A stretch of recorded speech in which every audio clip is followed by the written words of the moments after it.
Hey, welcome to the BWI live show. And today I'm going to be using the air quotes around live because I don't like lying. I know that like we could technically do a show here and make it seem live and then never talk to the live chat and then everyone be like, what's going on? And it'd be very rude of me.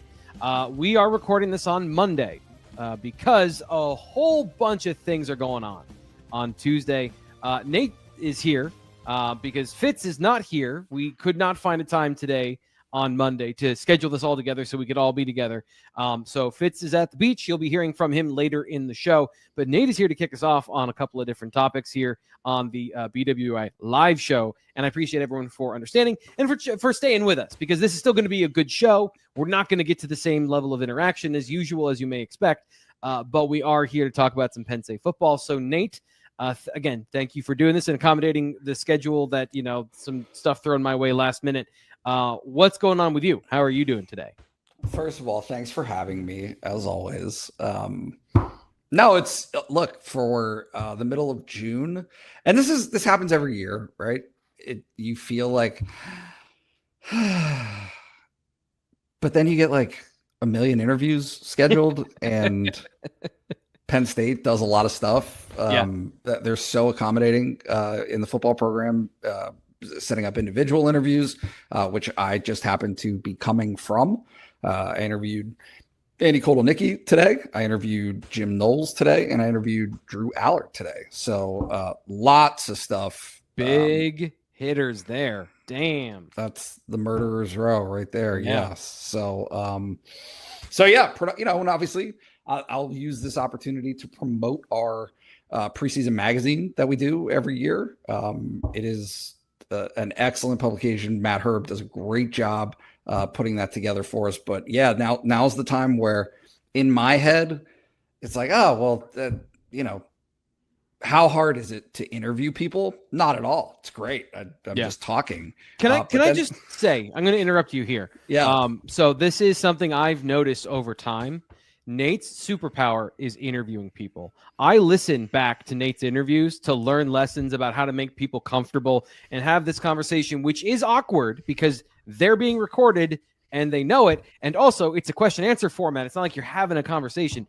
Nate is excellent at this. This is one of the best skills he has. So you should absolutely read these interviews when they come out because he gets stuff that a lot of people don't get out of people because he makes them so comfortable.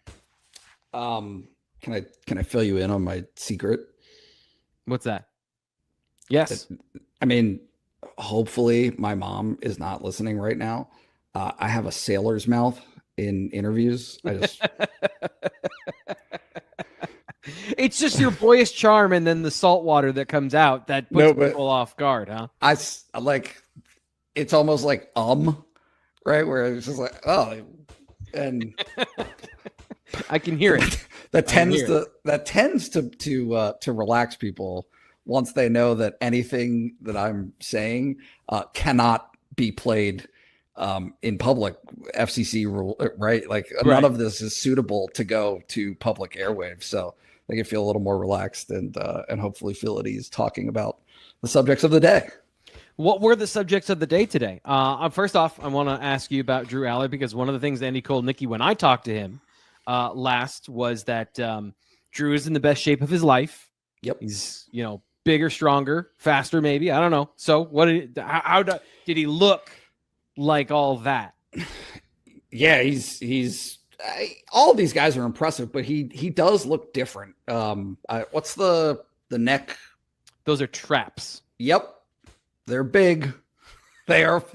He just looks jacked. He looks really, really huge, but lean, right? And that was one of the things that he talked about was changing his diet. Some fairly predictable things, right? You do this for long enough, and the trajectory of players' careers by the time they're a senior, that's one of the things that happens. Is it dawns on them, and not to say that he took it any less seriously before, but some of the habits that you have as a freshman and a sophomore give way to, hey, that scene in Rocky IV where all the injectables and stuff, and it's like you're a science experiment. Yeah.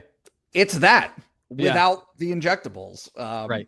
And so the level of detail given to nutrition and sleep and all of those things, it's legitimate, and it's certainly something that's happening with him this offseason and seems to be taking well to it. It's interesting that like you can almost see this and track this as a part of the growing up process, because these guys are now, Drew Aller's a senior. He's got to get ready for having a job in the future, and his job requires this. So he's getting into the practice habits of having good diet, nutrition, all those things, where at 18, maybe he took it very seriously and wanted to win all those things, but you're still like an 18, 19-year-old. Like there's a mental difference between when you're that young and when you become ready to move out of college into the next phase of your life as an adult. Yeah, it's growing up, and it happens to everybody. And, certainly it's always such an interesting conversation, but he looks like a kid. He's always looked like a kid. He's just got that baby face. But he's everything about him is older, right? Yeah. I did the same thing last off season, and he still seemed young and a little tentative, right, about saying the right things, saying the wrong things, all of those different things that come with being the starting quarterback at Penn State. This was not that. He had an agenda in his mind of things that he wanted to discuss and was confident in what he said. It's all of the things that you would expect.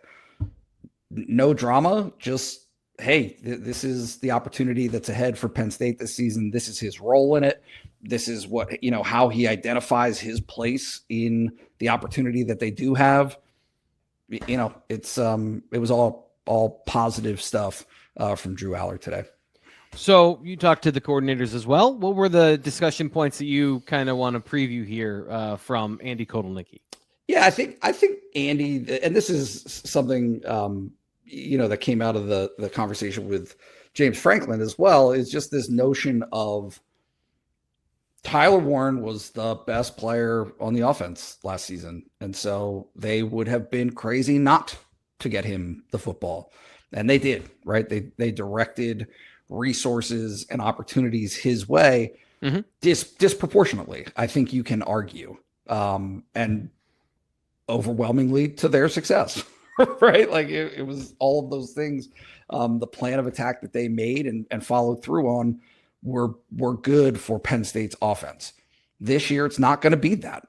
It's going to be different. There's going to be, the word he used was parity, but you just have this broader distribution of opportunity on the offensive side of the ball, whether that's Drew Aller to his receiving targets, his tight end targets, which, I think people still respect and understand how good and deep Ty Howell's room is. I'm not sure there's an appreciation of how impactful they can still be in the passing game and what the production is going to look like there, as well as obviously Nick and Catron, right? Yeah. So you just have this swath of, I think that the offense will look different this season just because it's not so heavy-handed on where they're going to go with the football. I wrote an article yesterday over at bluewhiteillustrated.com, and by yesterday I mean Sunday, because sorry, I keep doing that. We're recording on a Monday, about Drew Aller and his role within the offense and how it could evolve and change. And you're making me feel very confident about that article, because it was informed, intelligent speculation about something I asked Andy, or Andy Kotelnicki mentioned the last time we talked to him. Jim Knowles, I really enjoy talking to him when I can hear him. And he, I imagine, was a very illuminating conversation. What did you want to know from him? Well, a couple of things. One is, how do you win a national championship in college football? That's a pretty important question, Nate. One that I haven't thought to ask. Yeah, he knows. He just did it, and has under his belt the experience of that evolution of, right? He didn't take over an Ohio State defense that was primed to win a national championship. They've had good players. They've always had good players. Yeah. But he, and the way that he implemented that at Ohio State, obviously got that. He said that he thinks defense is an important part, a very important part, a foundational part of winning a national championship in college football. So that was an important baseline to establish. And then I thought the interesting thing was, players, you got to have players for sure. You know that. But, and as he pointed out, Ohio State's defensive line last season did not have Abdul Carter. Yeah. Right. Had, lots of NFL guys and success at the professional level. That's coming. But this notion that Penn State is in any way not able to be as close as it was last year just without Abdul Carter, he kind of rejected that, which has been, right, like, I love being told I'm wrong. And so look, by people with objectively more information. Let me make that clear. Not that, like, in the chat, today's question of the day is, hey, how's Nate wrong? Because that's not the context of this particular conversation. Listen, I just shower, right? I want, or it is. I don't know. I don't know if Nate enjoys those interactions or not. Yeah. So no, he was good. He obviously he seems so gruff, right? I guess that's the word.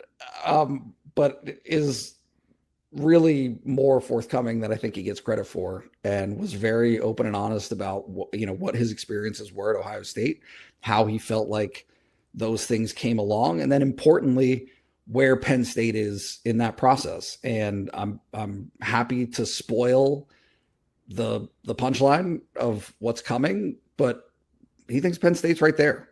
He thinks that this is a defense that has the ability to be that, right. And so, in terms of setting expectations for what this team is and can be this season, he's high. He's high on all of those opportunities. So I'm going to switch things up now. You've been interviewing people, and I know I've been kind of interviewing you here a little bit on the beginning of the show, but now I really need to get down to the nuts and bolts and ask you something very important. I need you to tell me about Anti-Fragile. So, Nate, can you please tell me some, I'm trying to phrase it like a question. How can I suddenly not do this? I'm a professional. Nate, what is Anti-Fragile and why is it so great? Anti-Fragile is a beer emporium in downtown State College. It's a bar, yes, but one that takes the time to craft their own beer. And it's all done in-house on site, and it's awesome. The product is fantastic. The people serving are fantastic. Shout out Todd Pontius, who is my guy and is currently serving there at Anti-Fragile. So it is the best beer in State College. If you like craft beer, it is for you. They have a wide variety of choices that are rotating every day. Anytime you go back, it will not be the same menu.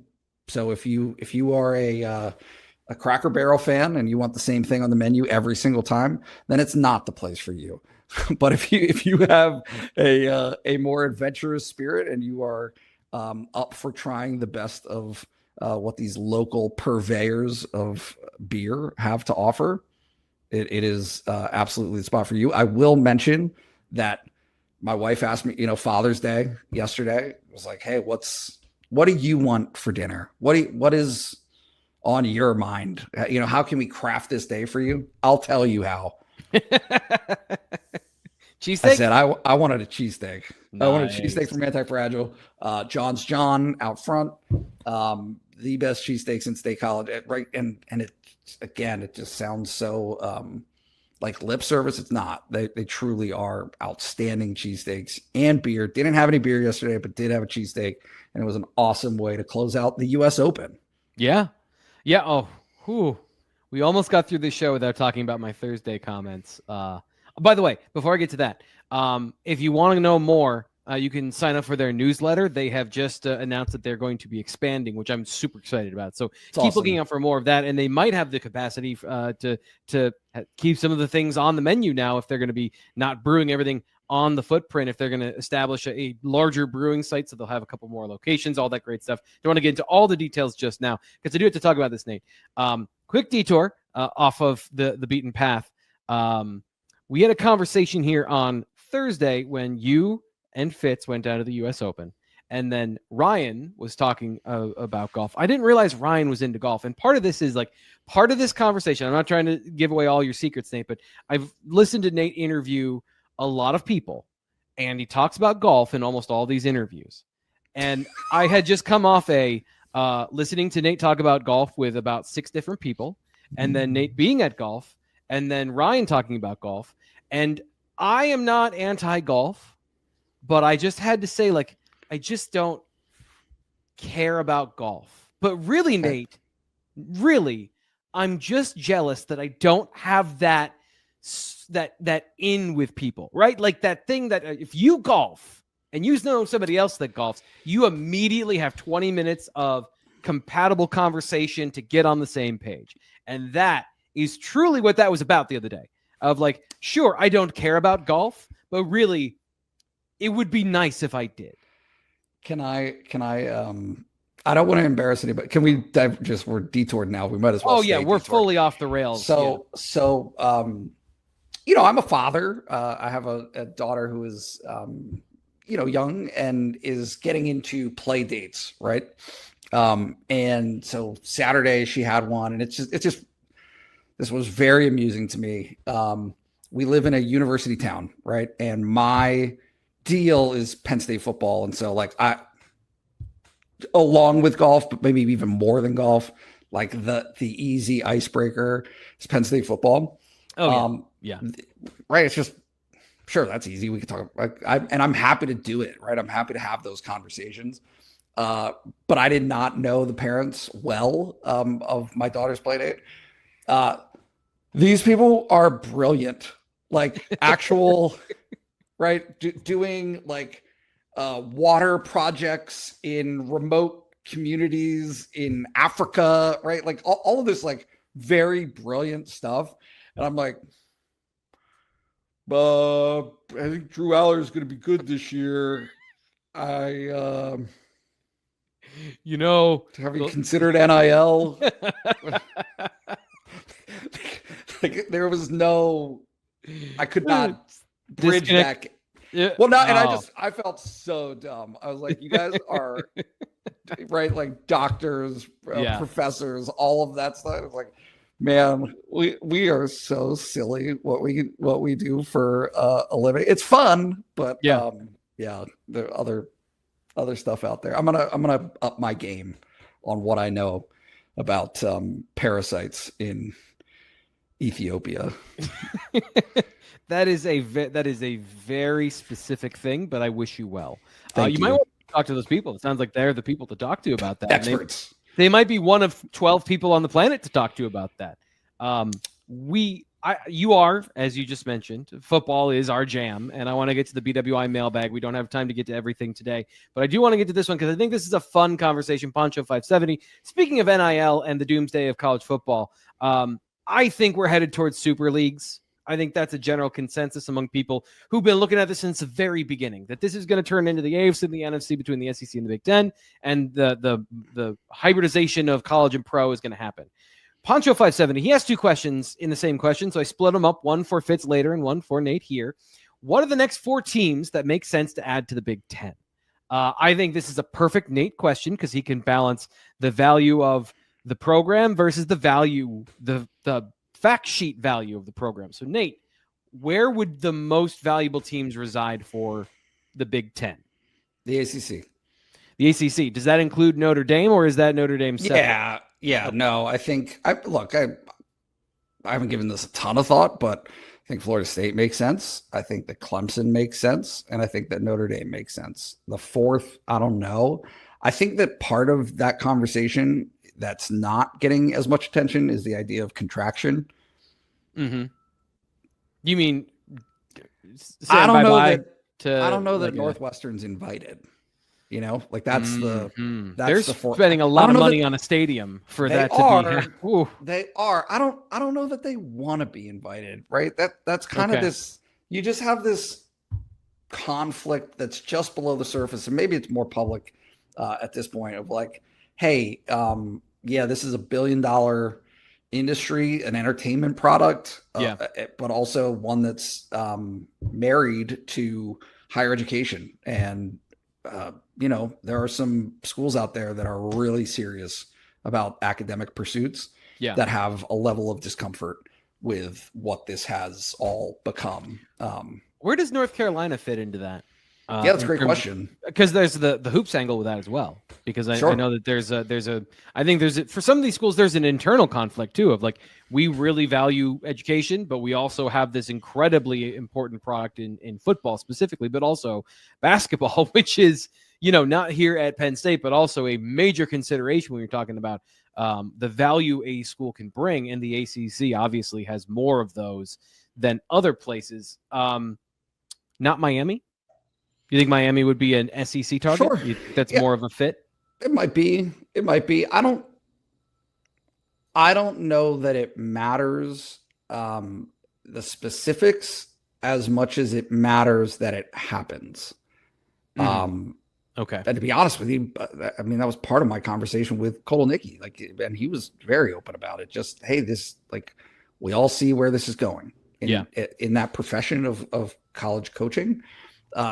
It is simply about, what does this look like between now and when they eventually get to the place that everyone knows the sport is going, which is the NCAA was the governing body of football for forever. It's not going to be. It's not going to be in the future. And it's going to shake out where you've got 20 teams, 24 team leagues. So, okay, we have 64 Power 5 schools. What do you think the final number on the other side is? Do you think they're going to keep 32, or do you think there's going to be, as you mentioned, a contraction down to 20? Is it 24, the number you just gave us? 40, 20 and 20, right? 20 Big Ten, 20 SEC. I don't know. It's just, hey, do you want to be a part of this or not? Is your program in a position to be, and maybe it eventually looks like relegation? I don't know.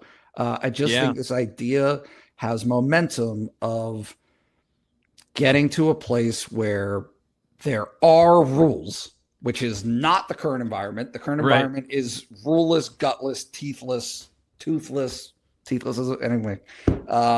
Toothless is also a dragon. Yeah. So getting to that point, I'm not sure how they're going to get there, but I do think that they will get there sooner rather than later. I got to add in, just selfishly, Utah. I got to add to this particular conversation because then my in-laws will be happy that they'll be on the boat.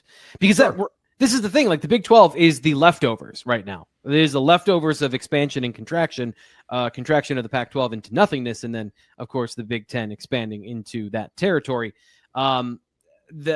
It's interesting because I also bring up Utah as an example of a really good program that maybe doesn't have the same monetary value or perception value of other schools and programs. They're good at football. They're not consistent in terms of, I think the NIL and transfer portal have really devastated that program. At the same time, you look at the history and the quality of the product they can put out, and they ran the Pac-12 for, before all the rules changed. So there is a conversation of, again, the football value of this is a good program. Then there's the brand allocation value and all those things. So ACC is the last pillaged territory. So I think obviously that Nate's correct for that particular point to say that's where they're going to go next is ripping up the ACC like two velociraptors taking on a predator or their prey, I should say. Quickly get to this one. I know that I'm not giving you a whole lot of time, but we got to have an annual token basketball question.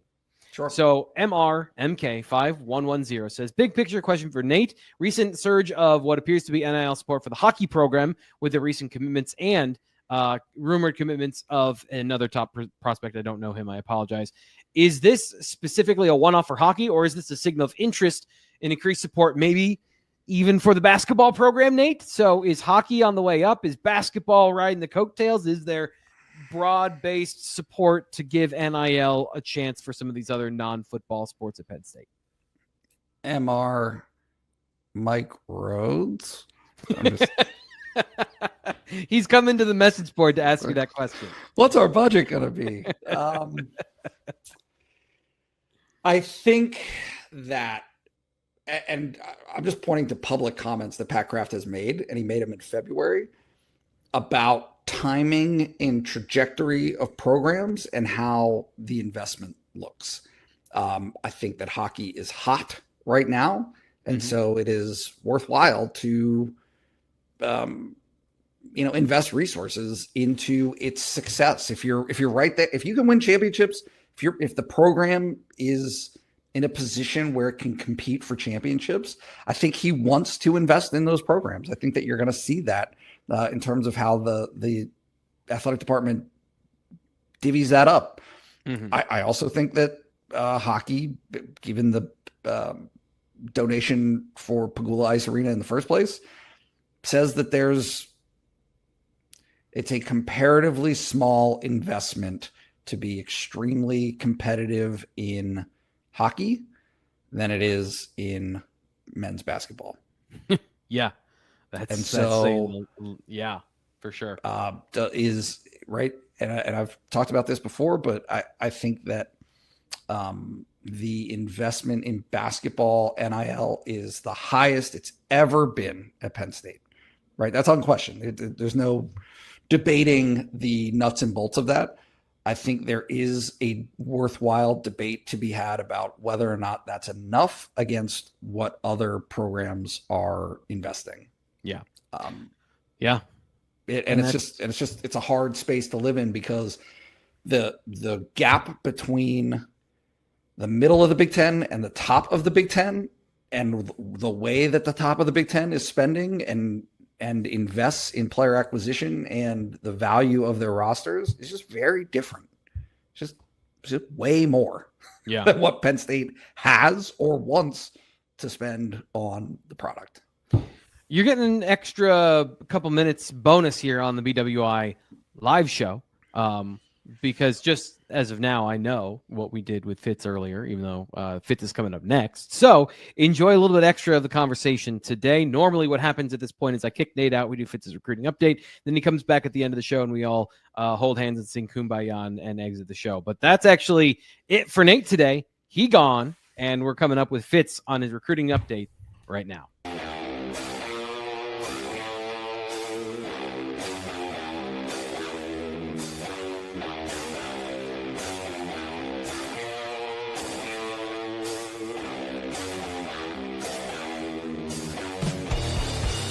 It's Fitz's recruiting update here on the BWI live show. Air quotes are on this one today. Appreciate everyone for being here and for checking out Penn State football on Blue White Illustrated's YouTube channel. Please subscribe to the Blue White Illustrated YouTube channel. And of course, if you want to get the information as it's happening, you want to get early reactions from Ryan Snyder, you want to get Fitz's impressions and things he's getting them as they're happening on the weekend, don't wait until Tuesdays to hear about it. Go to BlueWhiteIllustrated.com right now. Sign up for just $1. You get access for a week for that $1, and then you decide if you want to join us for the rest of the year. But of course, we're here to bring the context and the surface level information on the Blue White Illustrated YouTube channel during Fitz's recruiting update. If you're watching the video, please like, subscribe. We'll get you the good news now that I've bored everyone with the intros. Fitz, you are on location today. So how are things? And thanks for taking time on your trip to be here on the show. As always, appreciate it. Things are great. Thank you. I'm on my laptop mic, so I apologize for my sound quality.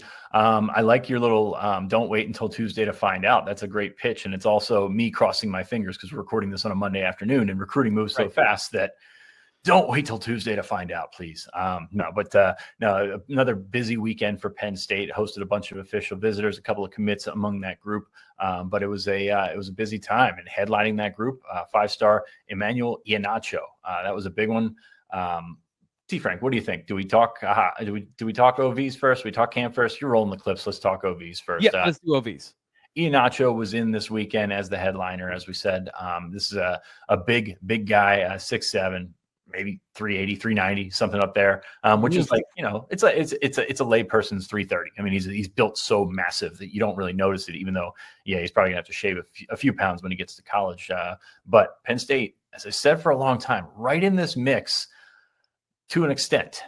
You look at where this recruitment has taken him. There was times when he thought that he was a Maryland lean in the same sense that Zion Ali was a Maryland lean, and that these guys as 5-stars are going to demand a pretty penny. And some of them, I would probably maybe label Iheanacho in there is it's not necessarily all about the money, but it's also a realistic portion of that decision. Like not about the money. Well, I mean, someone's going to come and throw $1 million at you. You got to take that into account, right? Like it's one of these things where, yes, you can still talk about location. You can still talk about development. You can still talk about everything that can get you where you want to go. Because all these guys want to go to the NFL, but at the same time, I take 7 figures to do that. That's kind of how that all comes together. And it's been something to struggle with for someone that's covered recruiting for almost 20 years and how things have changed so much. But at the same time, you can't write that kind of stuff off because all of it matters. All of these factors matter. And I think they matter a lot to Emmanuel Iheanacho and his family in the sense that we've been drawing the Olu Fashanu parallels for so long. And this is as close as it's come in terms of background, in terms of academic desires, in terms of family academic desires. We've talked about this before. I mean, the parents in these situations, they value academics above everything. And I think that there's some sort of trade-off because you've got great academic schools, you've got great football schools, and you got to combine them. Penn State's in that mix, Michigan's in that mix, Notre Dame's in that mix. There's a bunch of them that fit that category, and it's a really interesting dynamic of how all this stuff comes together. And I do think that Penn State realistically involved here because you feel the things that he values and the things that the family values are what Penn State brings to the table. And they've told Penn State that. And Penn State has, tried to sell that they're probably not going to be the highest bidder at the end of the day. Still got to go to Oregon this weekend. Oregon's certainly a major player in that market as well. So it's just very interesting and fascinating how this one's going to play out. I think it's going to continue to play out into the fall. But I come out of the weekend feeling like Penn State's got a shot here. And I haven't been saying that this entire process. I've been saying somebody's going to give them a bunch of money. Sorry. All good. Somebody's going to give them a bunch of money to make this happen. But, Penn State's going to do what they can. And it's almost got to be a meet in the middle situation. So I just think, I think Penn State's got a shot. Like, I think that there's a lot of things going for Penn State. And I've said this before, if NIL is not a factor, he's probably committed to Penn State by now. Like that's how much this kid genuinely likes Penn State.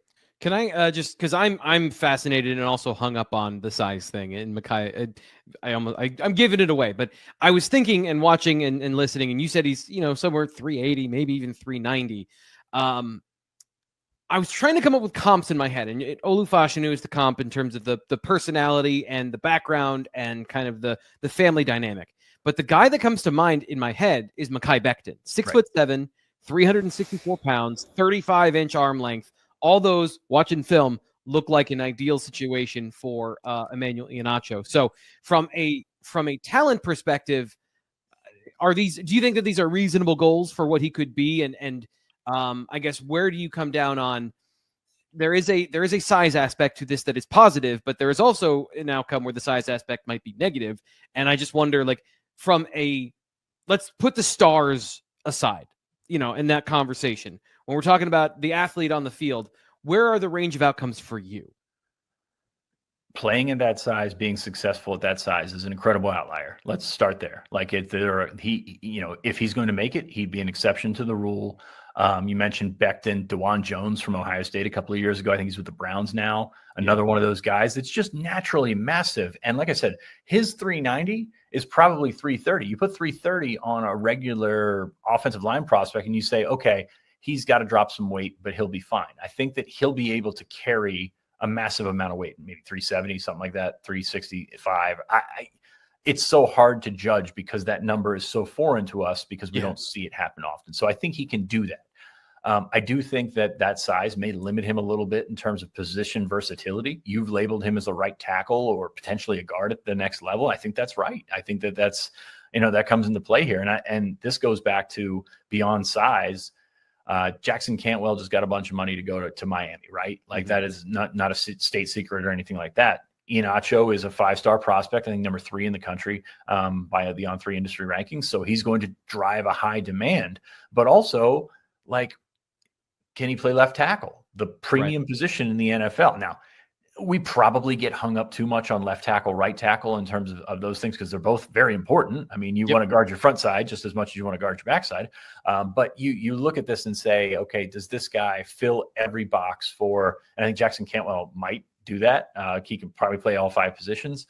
But is this guy limited by his just general massiveness? I think is what you're getting to. And I think that I think that's warranted. I think there's some merit to that argument. So I'm right there with you. I think he's going to have to drop some pounds, but I also think that you look at the numbers, if you look at the numbers like raw and say 390 pounds can't work, I think there's a world where something like that, like I said, 370, something like that can be fine if you can carry it well. And you look at his pictures, you look at him dunking a basketball, and you say, okay, well, there's quite a bit of base to carry all that.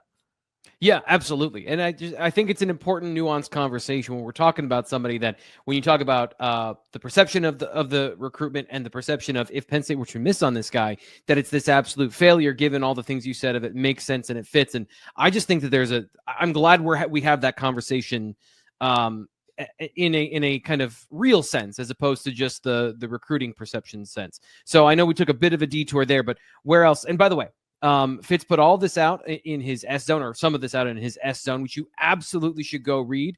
Put it out on Monday. So go check that out. We're not going to get into all the details in the S Zone. I'm going to let you pick and choose what you want to talk about from that, which was a massive update. I know a lot of it had to do with the offensive line, though. That's going to be kind of the flavor of today's half of the show. So take us where you want in the rest of the official visit recruiting update. Yeah, just going to touch on it really quickly, because BlueWhiteIllustrated.com is where you want to go for the real stuff. But Drew Evers was in from Texas, the offensive lineman, maybe a swing guy, probably eventually a guard, but maybe a swing guy. Very impressive. It's funny because Ryan always will interview some of these guys, and sometimes I get these texts right away. It's like, man, that kid, he's special. Like, he's awesome. And Drew Evers was one of those kids. So I think Drew Evers is an impressive kid that kind of fits what Penn State likes to do. The double-edged sword in that one is that he probably fits what a lot of schools likes to do. He's going to, I think he's got to pick in for Steve's got to pick in for Ohio State. He's going to go to A&M this weekend. SMU's involved. So like, this is going to be a tough one for Penn State to win, but I think they made up a lot of ground and did some really good things this weekend. He's probably one of those guys that actually, does it instead of saying it, in terms of goes home, reshuffles that deck, figures out what the priorities are, and then goes from there. So I think Penn State's still in it with Drew Evers. Charlie Tom was in this weekend. We've talked about him before. Is kind of waiting out Notre Dame as well to see if there's an offer there, and that's going to tie into, of course, Grayson McHugh, who was in South Bend over this weekend. So those three offensive linemen, you think Penn State's got a shot for all of them. Flip over to the defensive line. T-Ron Richardson and Carter Gooden, two defensive linemen, were in. I think both are the second trip this year for those guys. They took unofficials in the offseason as well. Interesting guy here, Gooden. You've got an edge player at 6'5", 250, and we had the nature versus whatever conversation here.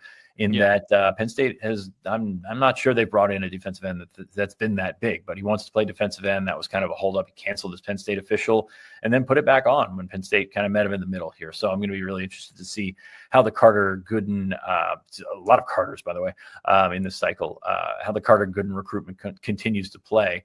T-Ron Richardson, no doubt about it. He's an interior guy, 6'3", 290, throws the shot put, was a really impressive guy this offseason. And Penn State really likes the length. They like the size and things like that. And Ryan talked to him as well, said he was impressive too. So it's going to be one to watch. I mean, you look at what Penn State has with their class of 2026, not completely full, but still with a bunch of guys committed in that class. And how does that play out? You've got two tackles in Alex Haskell and Isaac Chikwara. How does that play out with Damari Simeon, with Keyshawn Stansel, probably going to go Clemson, but Keyshawn Stansel's a top guy on their board. So how does it all play out with this? What I'm looking for on the big picture here is when these guys are looking to decide, because you've got guys like Richardson who might not decide till later in the summer, and you've got guys that are hoping to get to June 20th, take a visit, and then make a decision June 25th or something like that. So I think you look at these staggered anticipated decision times, and you kind of go from there.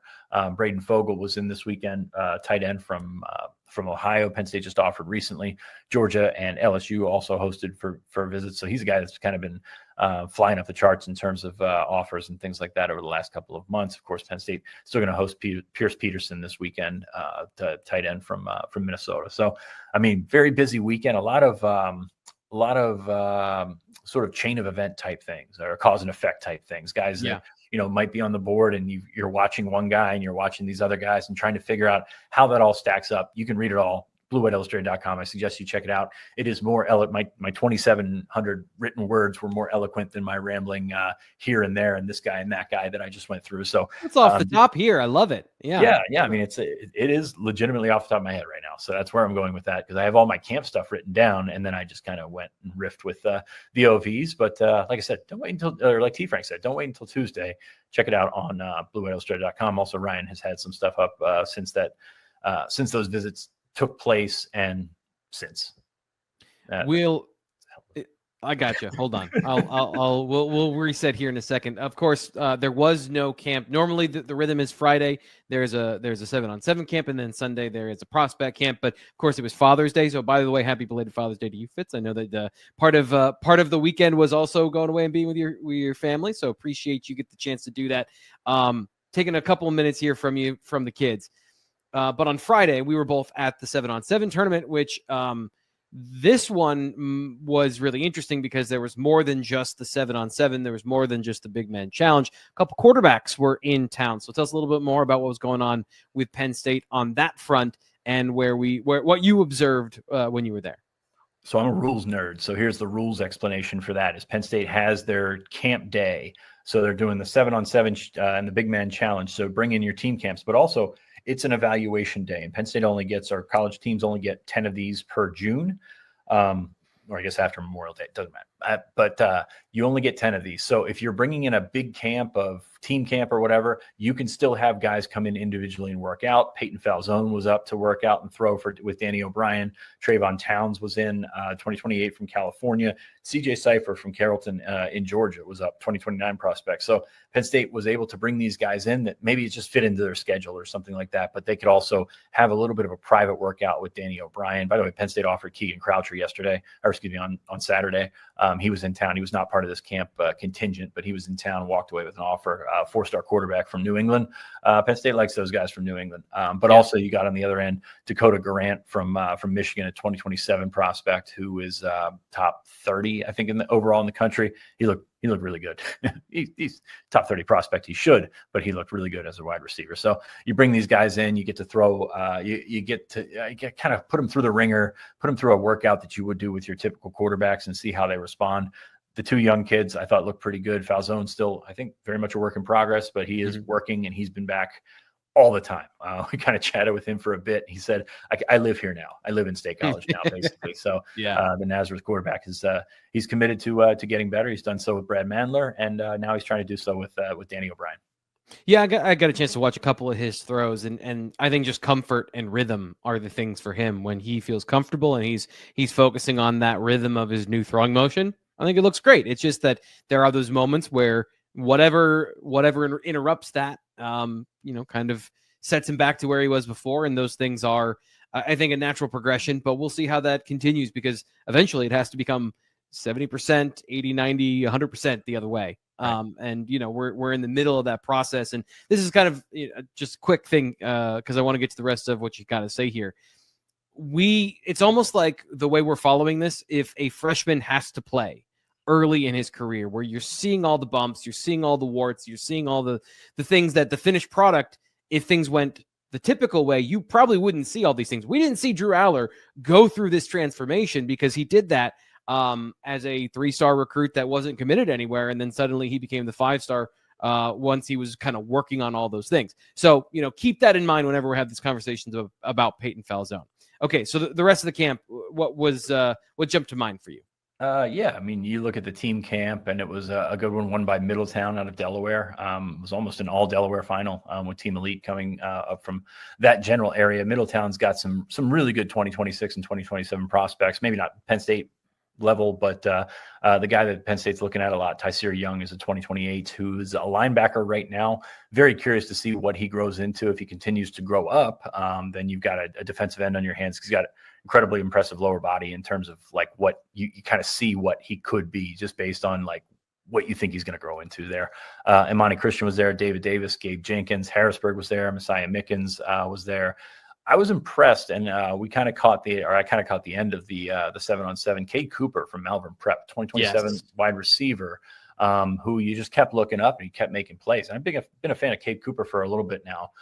He does not have a Penn State offer. I think that's a guy that maybe they'd like to get back into camp and they'd like to work him out, see how he runs and see how he competes and things like that. But just based on what we saw on Friday, I think it's a really good prospect. And Penn State already has a commitment in the class of 2027 from Pennsylvania as a wide receiver, and Khalil Taylor on the other end of the state. But they'll like this kid a lot. I think it's just, and I talked to him a little bit afterwards. He seems like kind of what you're looking for in a Penn State type of kid. So I was impressed by Cade Cooper. It's my first time seeing him in person. Thought we were going to see him a couple of weeks ago at the Elite 11, but he ended up not making it. So just got to be impressed. This is my first time through. I know Malvern Prep has done a really good job in the last decade or so, just kind of taking that next step and becoming one of those programs in Pennsylvania that keeps putting out kids. And Cade Cooper's got half a dozen offers or something like that. I wouldn't be surprised to see that number keep going up.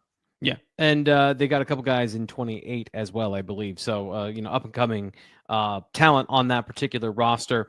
I don't think we're going to have time to get to kickers committing to Georgia because we've got to talk about the Wednesday midweek situation. There's, a lot of this stuff here as we're getting into the second half of June is becoming, I don't want to say it's go time, but, the last opportunities are here for players to visit schools. So what's going on for Penn State this week? Yeah, going to bring in Danny Odom and Danny Jackson, two teammates from Orlando.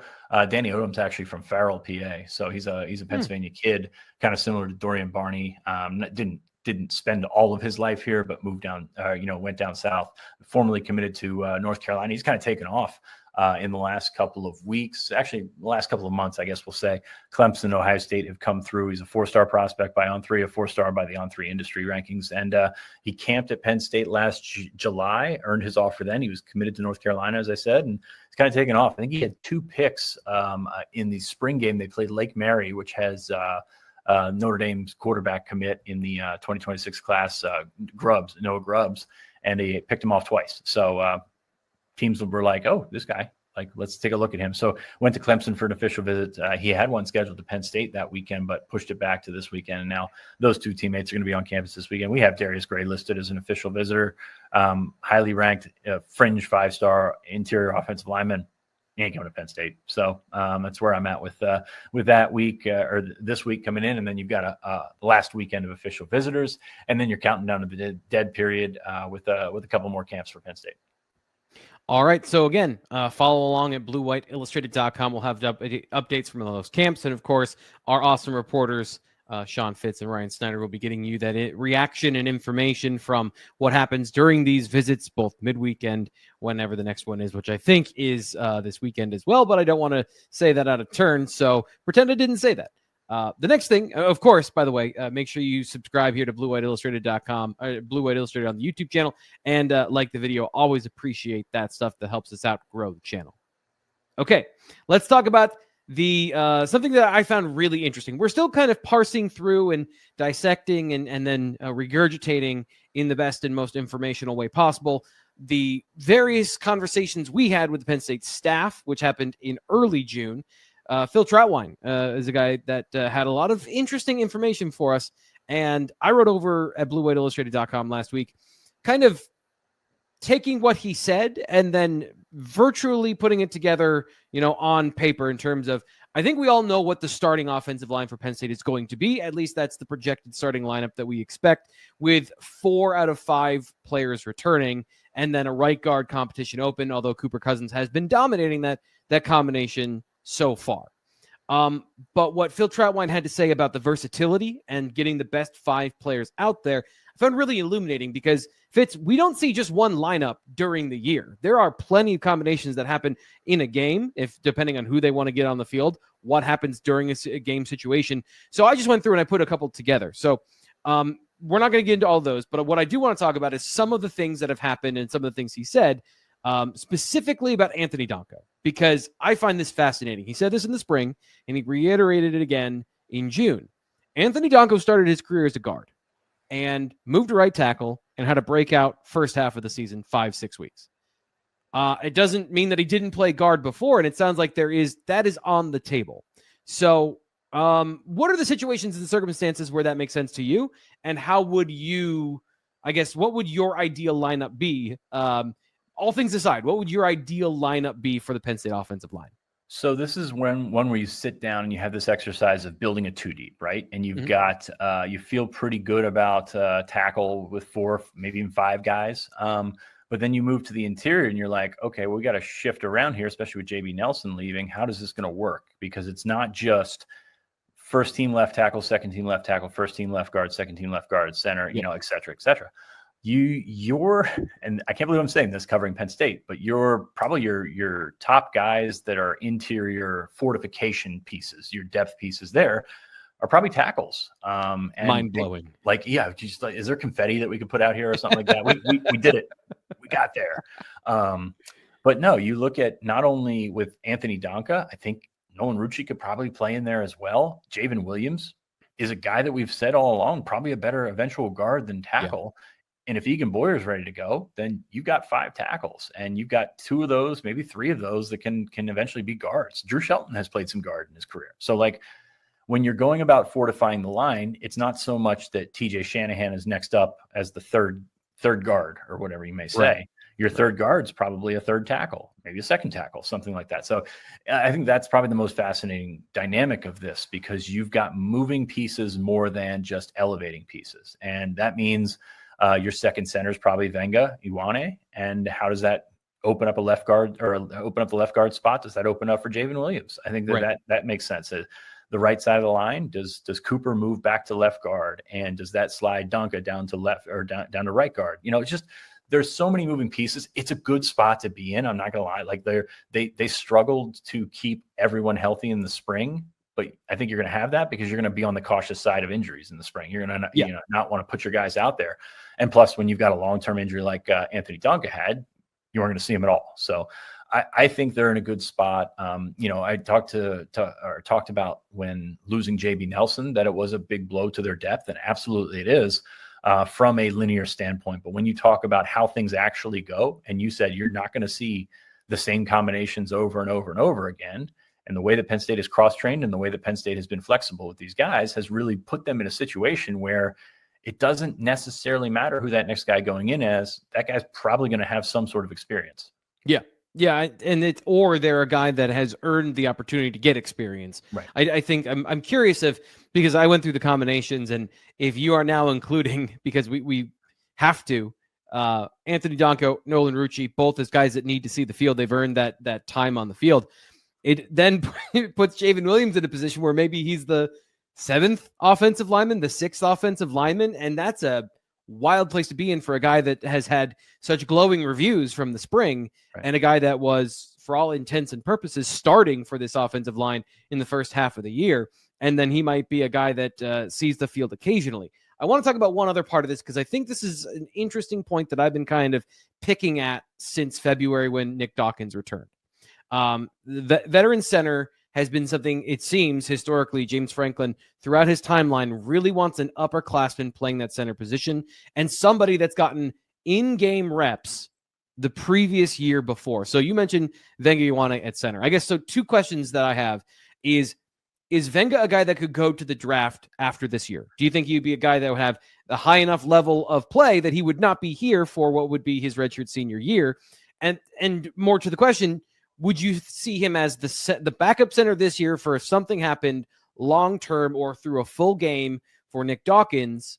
And then, is he guy just for now or for now and the future? Because I think those are 2 different conversations. They're very different conversations because, you look at I think he had somewhat of a decision to make coming back this year, which it sounds crazy to think about in hindsight, but like it's one of those realistic things where he's got a lot of boxes that the NFL covets in terms of intangible size and all that stuff.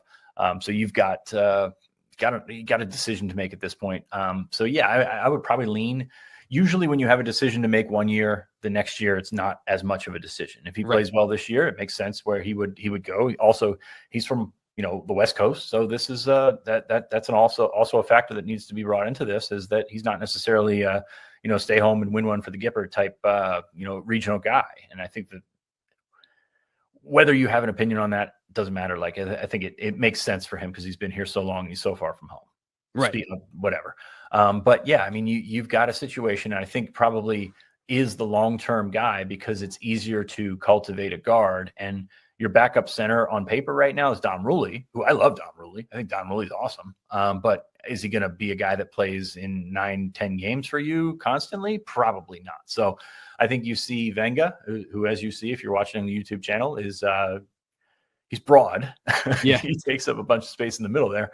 Big old also, stock up for me when I saw him this summer. I think he's down into the 330s now. We've talked about guys that are playing at 350, and I'm just so wildly impressed by what he looks like right now that I've got a major stock up buy on Venga Ioane this year as a guy that's going to maybe have an elite season at Penn State because he's always had that quickness and athleticism. He just maybe was carrying a little too much weight, in my opinion. And now you see his traps, you see his delts, you see his shoulders. Like, damn. I mean, let's not even talk about that. Look at that beard. It looks incredible. I mean, he has really put some product into that. I think he's combing it out and he's doing some really nice grooming with that. So I think, build and everything aside, the beard looks fantastic. And, that's something I can get on board with. So it kind of reminds me of Caden Wallace at the end of his career. You look at the strides that he made physically to sort of trim down and sort of be where he needed to be. And we parse weights so much, like we just needle that stuff. And, eventually you kind of go overboard with it. And I think that you come back around and you can be the most athletic version of yourself. I mean, we saw a bunch of guys that would take weight off in the summer because it's not natural to be that big. It's like, you obviously those are naturally huge guys, but there's a reason why so many linemen lose weight when they're done playing, right? Like it's that kind of thing. So I think that, he can slim down, he can be quicker, he can, use that in every way that he's going to use that. But specifically in the center position discussion, you've got him that has at least some level of experience. It's mostly practice right now, but at least some level of experience. And what we talked about with Javen, with Donka, with some of these other guys, is it's easier to plug a guard in and go. Like it was easier to plug Cooper Cousins in last year guard, because there's so much responsibility that comes with snapping, with making the calls and everything like that. And it's not a knock on those other guys. It's just like, it's a niche, really. Playing center is such a niche that you walk into. And I think that he's probably capable of doing that for the long term. If he's going to have to do it, I hope he doesn't have to do it this year. I hope Nick Dawkins is back and does a phenomenal job, because I think Nick is probably one of those guys that everybody roots for to get it done, and he's gotten it done for the most part during his time there. So we will continue to see that take shape. As for 2026, yes, 2026. Yes. Sorry. We're so far in years that I'm bouncing from recruiting. We were talking about 2029 earlier. Now we're talking about the 26. See, like, we're all over the place. And it's also, by the way, still 2025. So, Yeah. Well, it's more that it's my 11th Father's Day weekend, and I'm just like trying to just grab on for dear life and make sure that I remember everything that I can, because it ain't happening. But no, you look at Cooper as a potential guy in 2026. Maybe Michael Troutman is a guy. Like they've had situations where they'll put young guys in there if they feel confident in them, if they feel that they can handle it. I just have a tough time seeing a redshirt freshman in that role. So I think Cooper makes the most sense. TJ Shanahan, how much he plays this year could go into that. So the good thing here is that Phil Trautwein has plenty of options. We are a far cry from where we were a decade ago discussing Brian Gaia and Derek Dowry switching over. I think that is a memory that not too many people want to open up that can of worms. So the one thing I will share playing around with some of these lineups is you have the potential to have 6'3", 335-pound Venga Ioane at left guard, 6'6", 310-pound Cooper Cousins at center, and then 6'5", 335-pound Anthony Donko at right guard.